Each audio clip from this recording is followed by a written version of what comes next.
Hey guys, Nicholai I'm here back at you with another video. This time I'm going to be reacting to somebody who, for a long time, I had a very good, casual relationship with on social media, but got blocked since. Let's see if I'm still blocked. I would imagine so. Yes, I'm still blocked. I think it was because I disagreed with her about home birth and that she constantly was like bemoaning that issue, and it's like, okay, we get it. And I think I disagreed very, very mildly about it and ended up getting blocked or something like that. I don't remember precisely what the reason was, but that is not the issue at stake here. Today, I'm going to be talking about somebody who I have significant disagreements with and significant problems with on all kinds of issues, whether politics or theology. But somebody who I would say gets a lot of clout in spite of not having as much influence as people like to think he has. Um, that'll be where I leave it. Nicholas J. Fuentes came out very recently, kind of contradicting years and years and years and years of his kind of push for like this sort of alt race realist approach.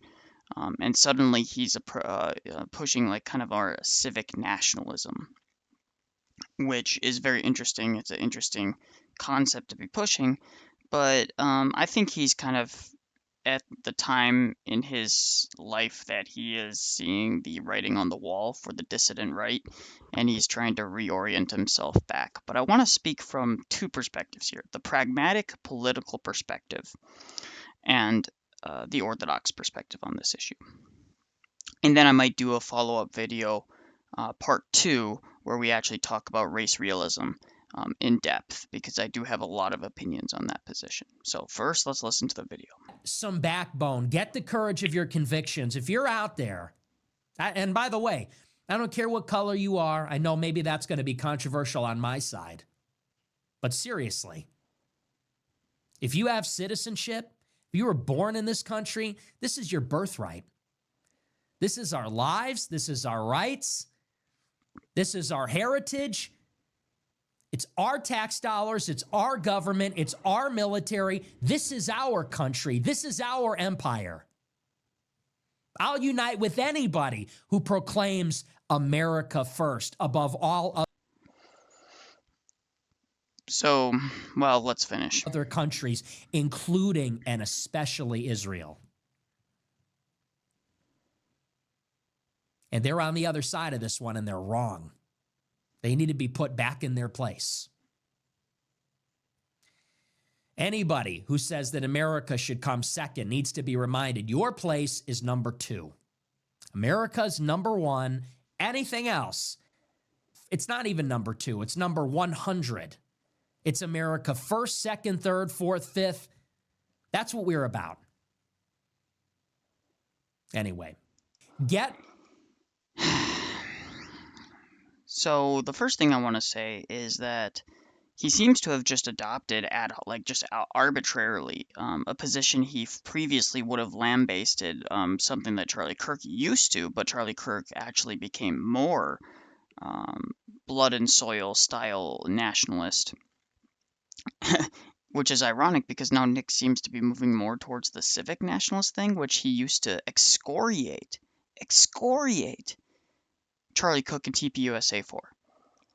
I mean, he used to just rip into him, and then he used to just, and this wasn't that long ago, by the way, and he used to just lambaste anybody who held the civic nationalist position. So now he's suddenly adopting this? It's very, very odd. And I would agree with the sentiment from Robin. Nick is one of the people who red-pilled me on race and ethno-nationalism almost 10 years ago. To hear him tout the very thing he opposed back then, civic nationalism, is odd to say the least. I'm genuinely trying to understand this.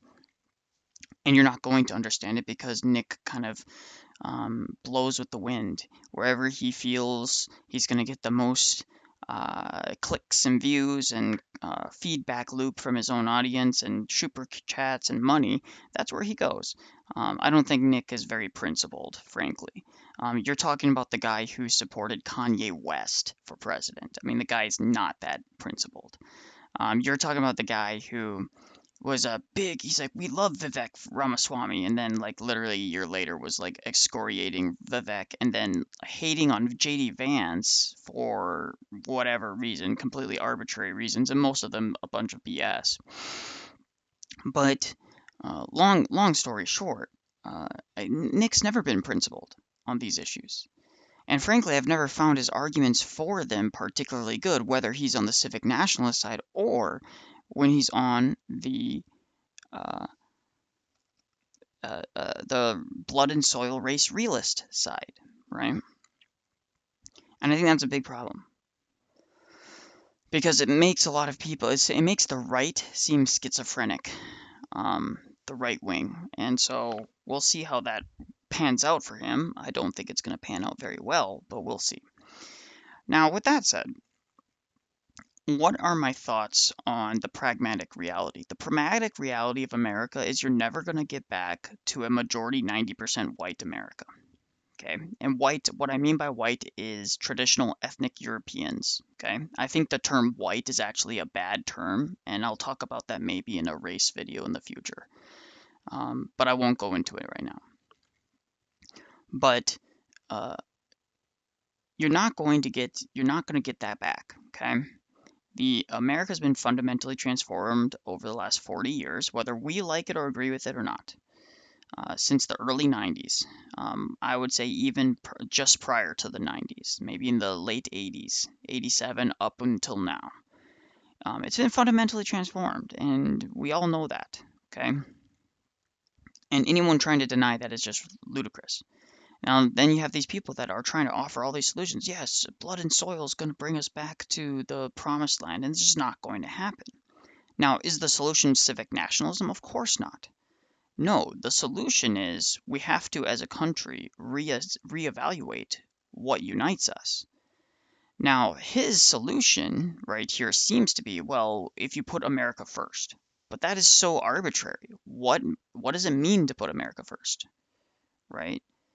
America before all their countries, sure, but what if putting America before all their countries to some people is making it a communist state or making it an atheist state? Or making some uh,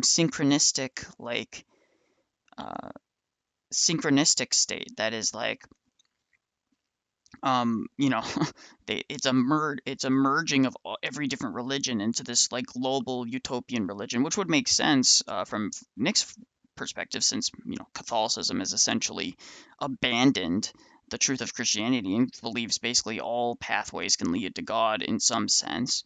I mean, it's blatant with the last two popes have essentially conceded every meaningful position on these issues, which is very sad, but I mean, there goes that, right? So maybe that's why he likes it. Who knows? I don't know. But the broader point that needs to be said here is that there doesn't seem to be any consistency on this issue.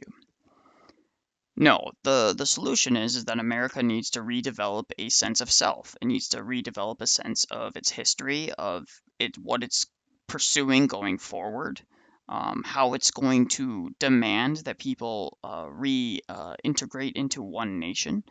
And my thought process has always been that America needs to adopt the benevolent ruler um, ethnic reality of America. This is what the Russians did with their ethnic minority republics.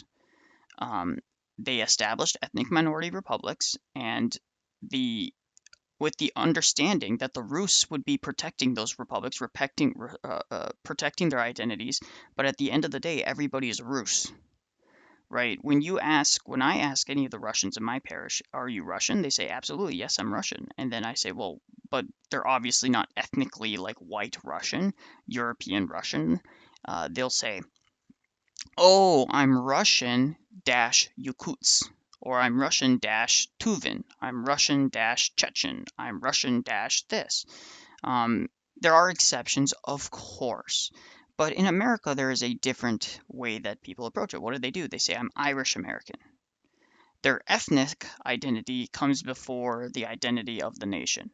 And while ethnic identity can never go completely away, I think it's important that America start transitioning into American Irish, American whatever, XYZ, and that we build up these communities to have a sense of value for their nation. This is not the same thing as civic nationalism. It still respects and understands the reality of ethnic differences and ethnic interests not always being 100% aligned, but understands that these interests are best protected under the authority, umbrella, and purview of the broader American kind of traditional Americana ethnic groups, which would include a small minority of African Americans that can link themselves back to slavery. They were part of Americana, and so were some Native Americans, right? Now, obviously, some of them have kind of cordoned them off into reservations, and that doesn't really count either. But the reality is that the white Americans need to rally around each other, and they need to do that. But this is not the same thing as blood and soil. With a lot of the blood and soil people I know, their preference would be to just round up everyone who's not like them and just kind of shove them off and say, anyone who doesn't meet these kind of very arbitrary metrics, which we will talk about in the race video later, um, need to be basically hoisted off and chased out. Um, I think a lot of people have a distorted view of race. I think they have a distorted view of ethnic nationalism. I think they have a distorted view of history when it comes to race and all these other things. But I also think the civic nationalists don't have a bone to stand on either, because their entire idea of just, oh, we rally around the country, but what does that mean? What does it mean to have the country? What does it mean? What are the values we're protecting? Do we even agree on those values? How do we unite on these issues, right? And one of them is religion. Now, as an Orthodox Christian, I think, hey, man, if we all become Orthodox, there's a very easy foundational way that we can, rally around that.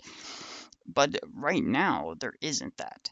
And so saying just arbitrarily America first has to come first and always, I'm sorry, at this point in time, there's nothing in America that is going to rally all of the different people groups together and say, yes, this is what we're all willing to die for. There just isn't that. Country's too divided. So the real question is not, are you willing to die for America? And because most people will say, probably not. And I say this as a former veteran. At one point I would have said, yes, I'm willing to die for America. And at this point, no. Why?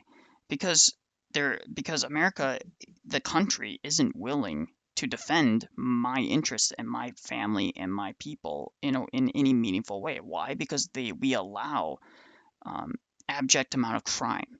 We allow criminals to go to have basically free reign in this country. So that's the reality of the situation. And so why should I allow my family to die and die for a country that is not willing to do even the basic due diligence of what a citizen should expect from their country? And that is the sad reality that we're facing today in America.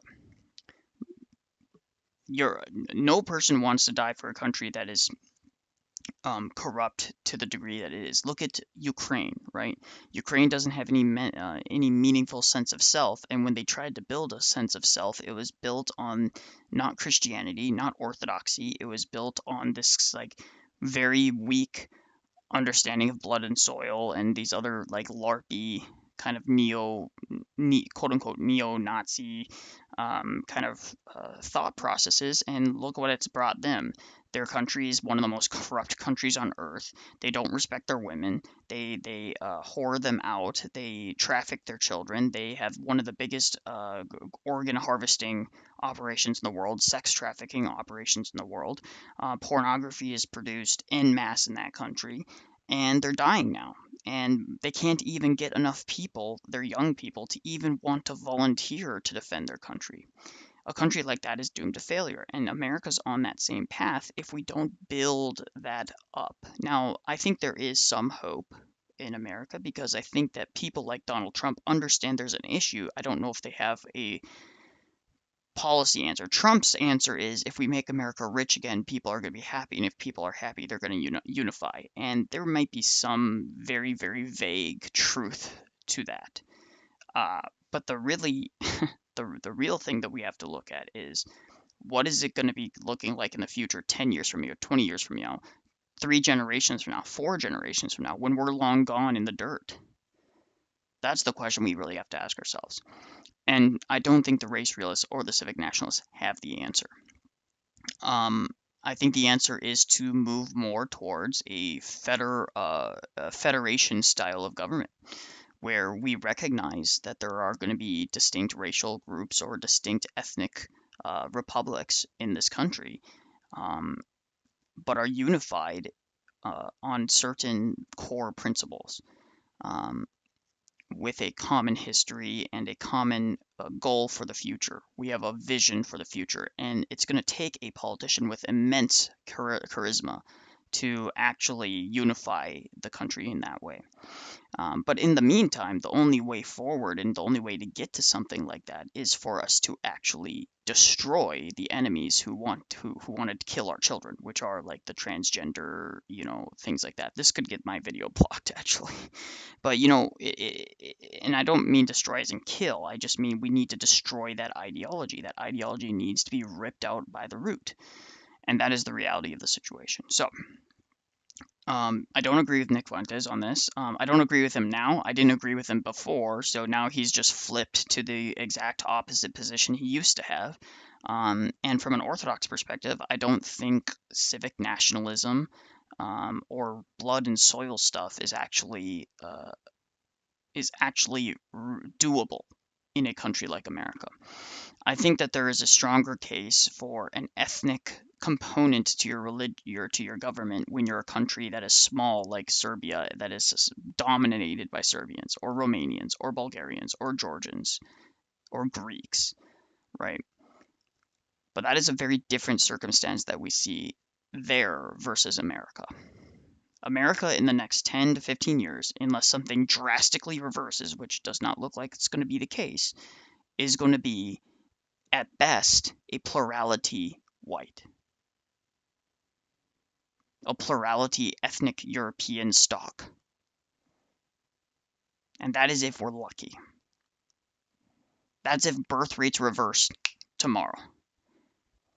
That's if we are successful in deporting a good chunk of the illegals here. That's if we poll 50% of the white people who vote for the Democrats. They pull their heads out of their butts as well. In the meantime, the only way to win is through coalition building. And so in that way, Nick Fuentes is right. I just don't think civic nationalism, where it's just America first without defining what it even means to be that, and not in a vague way, but with specificity, which I don't think any of the civic nationalists actually offer. This is, again, the very thing that Nick Fuentes was critical of Charlie Kirk over, and excoriated him over it, and in some ways rightfully so. In other ways, I think he went too far and his followers went too far.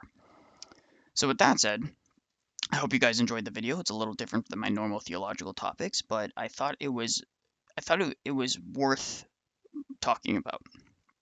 If you want to have a video where I talk about race realism and my issues with that, please go ahead and let me know down below. Like, share, subscribe, and if you like what I have to say here, feel free to super chat or any of those things. In the description, I have 3 different ways you can support me, whether through PayPal, whether through my book, or whether through my business. And it would be very much appreciated if you guys can do that. Nepotism is the future, but nepotism has to be undergirded by something of meaning. And right now, America doesn't have that. So, support people that have the same ideological framework as you. It's that simple. God bless, guys, and have a wonderful day.